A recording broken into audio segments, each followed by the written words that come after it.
میرا سوال یہ ہے کہ خاوندوں کو بیویوں پر کتنا ظلم کرنا چاہیے؟ یہ ایک بہت دکھی بیوی کا سوال ہے۔ خاوندوں کو اللہ سے ڈرنا چاہیے، خاوندوں کو اللہ سے ڈرنا چاہیے، اور بیویوں پہ قطعاً ظلم نہیں کرنا چاہیے، نہ تھوڑا نہ زیادہ۔ ظلم ہے۔ ایک صحابی اپنے غلام کو مار رہے تھے، بڑی سنجیدگی سے سننے والا جملہ آپ کو سنا رہا ہوں۔ ایک صحابی غلام کو مار رہے تھے، نبی صلی اللہ علیہ وسلم پیچھے سے آ رہے اور اسے کہہ رہے بس کر، چھوڑ دے، نہ مار، بس کر، چھوڑ، اور وہ غصے میں پٹائی کرتے جا رہے ہیں۔ جب صحابی قریب آئے، اللہ کے نبی صلی اللہ علیہ وسلم قریب آئے اس صحابی کے، تو کہا تو اس اپنے غلام پہ جتنی طاقت رکھتا ہے، تیرا اللہ تجھ پہ اس سے کہیں زیادہ طاقت رکھتا ہے۔ تو اس کو جتنا مار پیٹ سکتا ہے نا، تیرا جتنا کنٹرول ہے، تیرا غلام ہے، کون روکے گا تجھے؟ لیکن نہ بھولنا تو اللہ کا غلام ہے، تیرا اللہ تجھ پہ اس سے کہیں زیادہ طاقت رکھتا ہے۔ وہ صحابی تھے، تڑپ اٹھے، اللہ کے نبی صلی اللہ علیہ وسلم میں اس کو آزاد نہ کر دوں؟ آپ نے کہا بہت اچھی بات ہے۔ کہا جو میں نے تجھے مارا ہے اس کے بدلے میں تجھے آزاد کرتا ہوں۔ جملہ سنیے پیارے نبی صلی اللہ علیہ وسلم کا، کہا اگر تو اس کو آزاد نہ کرتا تو میں ڈرتا تھا اس کے ہر عضو کے بدلے تیرے عضو کو آگ پکڑ لیتی۔ بیویاں آپ کے پاس مظلوم ہیں، مجبور ہیں، ان کے ساتھ پیار کیجیے، محبت کیجیے۔ پیارے نبی صلی اللہ علیہ وسلم نے فرمایا تم میں سب سے بہترین وہ ہے جو اپنی بیوی کے ساتھ بہترین ہے، اور میں اپنی بیویوں کے ساتھ بہت بہترین ہوں۔ تم میں سب سے بہترین وہ ہے جو اپنی بیویوں کے ساتھ بہترین ہے، اور میں اپنی بیویوں کے ساتھ بہت اچھا سلوک کرتا ہوں۔ وہیں پہ جہاں بھائیوں کی درخواست ہے، وہیں پہ بہنوں کے لیے پیغام ہے۔ پیارے نبی صلی اللہ علیہ وسلم نے فرمایا 4 کام جو عورت کر لیتی ہے، جنت کے سارے دروازے کھل جائیں گے، جہاں سے مرضی جنت میں چلی جائے۔ 4 کام کون سے؟ فرض نماز، فرض روزے، نفلی نمازوں کا حکم نہیں، فرض نماز، فرض روزے، عزت کی حفاظت، خاوند کی اطاعت۔ 4 کام، 5واں کام نہیں عورتوں کے ذمہ۔ 4 کر لے جنت کھل گئی۔ اس 4 کاموں میں میری بہن سب سے اوکھا کام جو ہے نا، وہ خاوند کی اطاعت ہے۔ اس کی طرف توجہ کیجیے۔ خاوند کہے روٹی لے آؤ تو یہ نہ کہنا تندور نہیں لگا باہر اتھوں جا کے لے آیا۔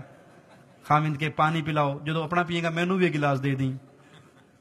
خاوند کی اطاعت کریں۔ اگر آپ کا خاوند آپ کو آپ کے سگے ماں باپ سے ملنے سے منع کرتا ہے، منع ہو جائیے، منع ہو جائیے۔ اس قطع رحمی کا گناہ آپ کے خاوند کو ہوگا، لیکن آپ اطاعت کر کے جنت پالو گی۔ سب سے مشکل کام خاوند کی اطاعت ہے۔ جنتی عورت بنیے۔ جنتی عورت وہ ہوتی ہے جو اپنا ہاتھ اپنے خاوند کے ہاتھ میں دے دیتی ہے کہ آپ ناراض ہو، میں سکون نہیں پا سکتی، میں سرما نہیں لگا سکتی۔ اپنے خاوند کے لیے جادو کرو، خاوندوں پہ جادو کرو، قابو کرو ان کو۔ حلال جادو، حرام جادو نہیں، بنگالی بابے والا جادو نہیں، شرازی بابے والا جادو نہیں، محمد کریم کی حدیثوں سے ثابت جادو۔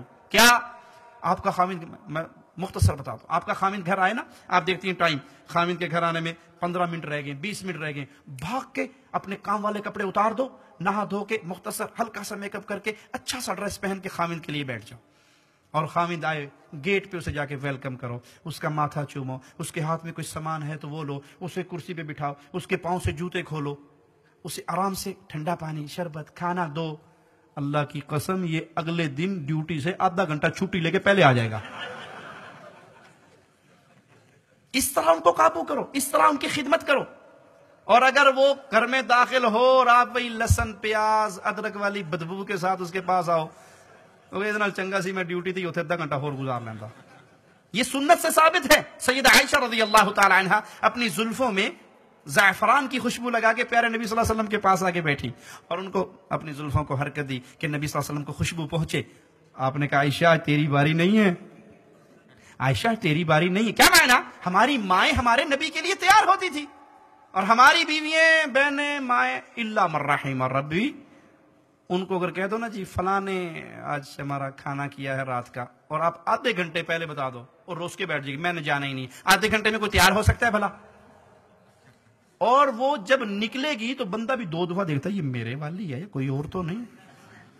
اس کی ساری تیاری، اس کا سارا زیور، اس کا سارا حسن، اس کا سارا میک اپ، اس کا سارا ڈریس، وہ کس کے لیے؟ سہیلیوں کو دکھانے کے لیے نہیں، اے میری بہن، تیرا زیور، تیرا حسن، تیرا میک اپ، تیرا لباس تیرے خاوند کے لیے ہے. اپنی اداؤں سے، اپنی زبان سے اس کو قابو کریں. حسن سے گھر نہیں بستا، مال سے گھر نہیں بستا. اگر کبھی حسن سے گھر بستا ہوتا تو حسیناؤں کو طلاقیں نہ ہوتی. مال سے گھر بستا تو بادشاہوں کی بیٹیوں کو طلاقیں نہ ہوتی. گھر بستا ہے صرف زبان سے، اخلاق سے، پیار سے. ایک تار گرم ہے، دوسری تار گرم ہے، دونوں کو ملا دو، کیا ہوگا؟ پٹاخہ. ایک گرم ہے، ایک ٹھنڈی ہے، 220 کا کرنٹ ہے، گاڑی چلتی رہے گی. خامد غصے میں آیا تو آپ صبر کر لیجئے، خاموش ہو جائیے. بیوی غصے میں آئی ہے تو آپ صبر کر لیجئے. جب دونوں غصے میں آگے سوٹے کھڑکاؤ گے تو گھر برباد ہو جائے گا. ایک عورت کسی مسلمان کے پاس گئی، کہتا جی میری ساس بڑی تنگ کرتی ہے، بڑا لڑتی ہے، تو کوئی تویت ہی دے دیو. اس نے دیکھا کہ اس کی عقل بیچارے کی اتنی ہے، میں جتنا بھی سمجھا لوں گا یہ ماننے کی نہیں. اس نے ایک سادہ کاغذ لیا، اس کی بتی بنائی اور اسے کہا بی بی جب تیری ساس لڑنے لگے نا تو اس کو دانتوں کے نیچے لے کے دبا لینا.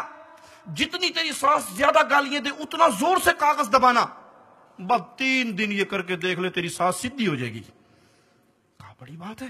وہ تعویذ لے کے گلے میں، جب ساس لڑے وہ پیر جی نے تعویذ دیتا سی، وہ کڈو جی، وہ دانت کے نیچے دبا لے. اب جب ساس کو جواب نہیں ملے گا وہ کملی لڑے گی. یہ ہے گر. اپنی زبان بند کیجئے، پیار اور محبت کے اظہار کو عام کیجئے، انشاءاللہ گھروں میں سکون ہوگا.